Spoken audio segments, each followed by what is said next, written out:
Pendant que vous dormez et que vous vous perdez dans des débats stériles sur vos écrans, une bombe financière à retardement a été amorcée sous les structures mêmes de notre civilisation moderne.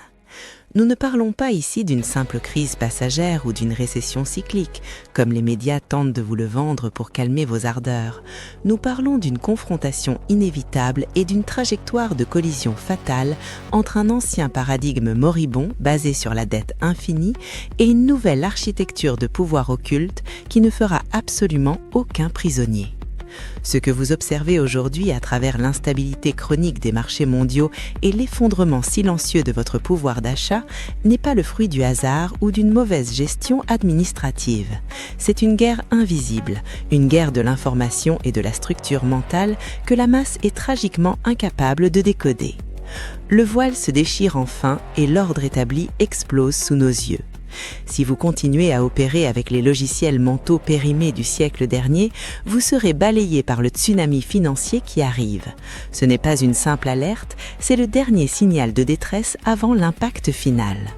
Vous avez le choix entre devenir l'architecte conscient du nouveau monde ou la poussière résiduelle qu'il laissera derrière lui dans son sillage destructeur. Je m'appelle Lily et mon visage vous est inconnu parce que dans les sphères où je gravite, l'anonymat est la protection ultime. J'ai passé les 27 dernières années de ma vie dans les hautes sphères de l'intelligence économique et de l'analyse géopolitique de haut niveau. J'ai disséqué les bilans secrets des banques centrales, j'ai conseillé des fonds souverains aux capitaux colossaux et j'ai géré des cellules de crise pour des institutions dont le simple nom suffirait à faire s'effondrer la confiance des marchés en une fraction de seconde. J'ai vu l'envers du décor et j'ai lu les mémos confidentiels que le grand public ne découvrira que dans 50 ans quand il sera trop tard pour agir. J'ai compris au fil de ma carrière comment les 100 plus grandes fortunes de cette planète manipulent la réalité. Ils ne le font pas avec de l'argent physique, car l'argent n'est qu'un outil de contrôle pour les ignorants.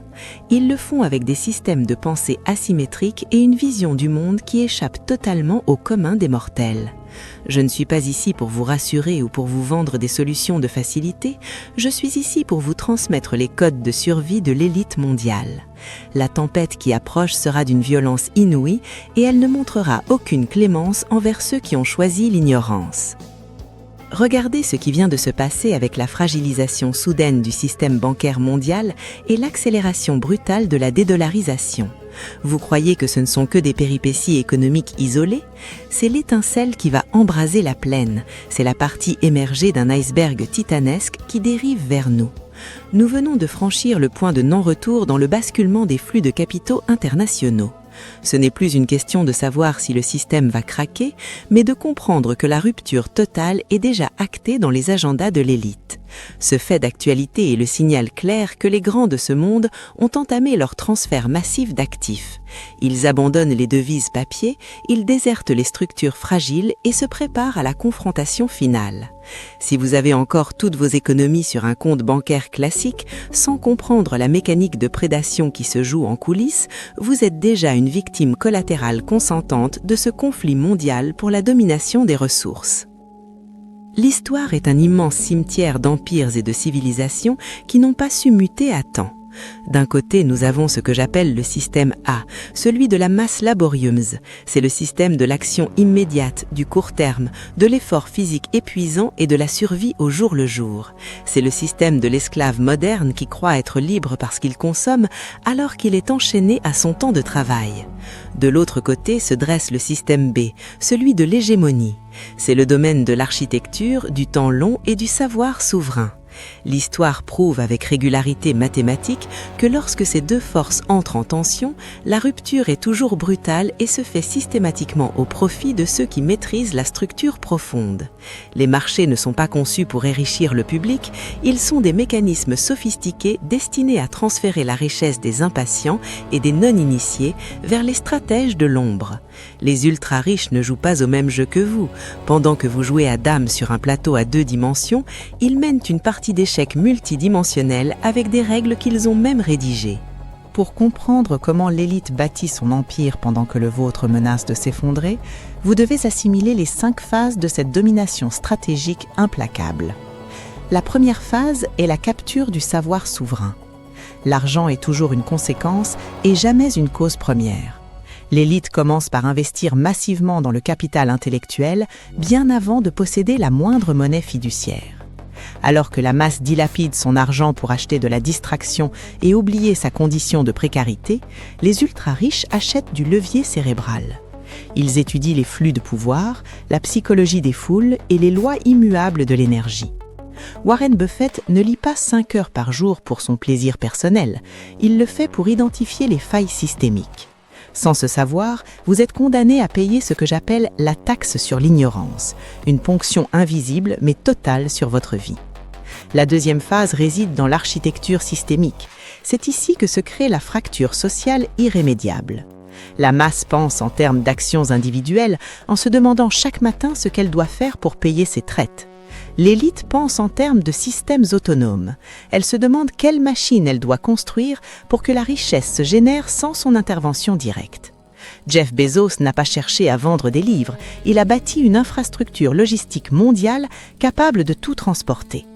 Si votre revenu dépend encore de votre présence physique ou de votre temps de cerveau disponible, vous n'êtes pas un propriétaire, vous êtes un locataire de votre propre vie. Le génie de l'élite est de créer de l'inertie de richesse où l'effort initial est décuplé par une structure qui travaille 24 heures sur 24. La troisième phase est celle du siège du temps long. C'est la victoire de la discipline sur l'émotion primaire. Le système financier moderne est conçu de manière chirurgicale pour vous forcer à penser au court terme.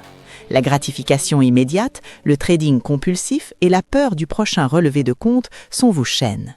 L'élite, au contraire, pense en décennies et en générations.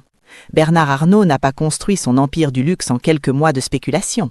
Il a accepté de traverser des crises dévastatrices et des périodes de doute intenses parce qu'il possédait une vision à 30 ans. Cette capacité à rester imperturbable face à la volatilité est l'arme de siège la plus puissante de l'arsenal financier. Le succès est inévitable pour celui qui joue sur un échiquier temporel inaccessible aux autres. La quatrième phase consiste en la consolidation d'un cerveau collectif puissant. Personne n'atteint les sommets de la fortune en restant isolé. Chaque grande réussite est le produit d'un écosystème de talents soigneusement sélectionné. L'entrepreneur moyen souffre d'un ego surdimensionné et veut être la personne la plus intelligente de la pièce pour se rassurer. L'élite, elle, cherche activement à être la moins intelligente de son cercle pour pouvoir exploiter le génie des autres. Steve Jobs ne disait pas à ses ingénieurs quoi faire, il les recrutait pour qu'ils lui indiquent la direction à suivre. En vous entourant de ce que nous appelons les joueurs de niveau A, vous créez une synergie qui rend l'échec statistiquement impossible. C'est la stratégie de l'essaim contre la faiblesse de l'individu seul face au marché. La cinquième et dernière phase est la maîtrise absolue de l'instabilité émotionnelle. Dans une phase de crise, la masse cède à la panique et brade ses actifs les plus précieux par pur instinct de survie. L'élite reste glaciale. Elle utilise la terreur des autres comme un levier d'achat massif. C'est le pilotage émotionnel de haut niveau. Quand les marchés s'effondrent et que le sang coule dans les rues de la finance, les ultra-riches ne voient pas des pertes, mais des opportunités de rachat à vil prix. Ils ont discipliné leur esprit pour agir avec une clarté totale au milieu du chaos le plus complet. Sans cette maîtrise intérieure, toutes vos stratégies s'évaporeront au premier signal de danger réel.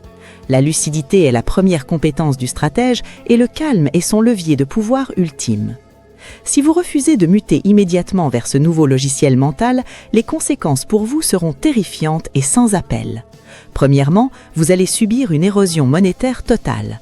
Votre épargne va se liquéfier sous vos yeux par une inflation orchestrée qui n'est rien d'autre qu'un transfert de richesse des pauvres vers les détenteurs d'actifs réels.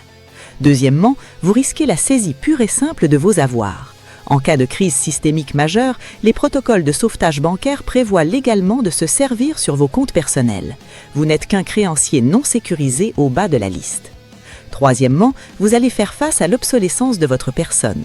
Si votre gagne-pain repose sur des actions répétitives, l'intelligence artificielle et l'automatisation systémique vont vous rayer de la carte économique mondiale en un clin d'œil. Quatrièmement, vous resterez enfermé dans la prison de la dette, enchaîné par des crédits à consommation conçus pour capturer votre temps de vie. Enfin, vous perdrez votre souveraineté mentale. Par la distraction permanente et la manipulation de vos peurs, on va vous ôter toute capacité de réflexion autonome, faisant de vous un pion parfait dans un jeu dont vous ne comprenez pas les règles. Mon verdict est sans appel. Le gagnant de cette guerre invisible sera le souverain mental, celui qui aura compris que la richesse commence par l'architecture du cerveau. L'ordre ancien se meurt, mais pour les initiés, c'est la plus grande fenêtre d'opportunité de toute l'histoire humaine.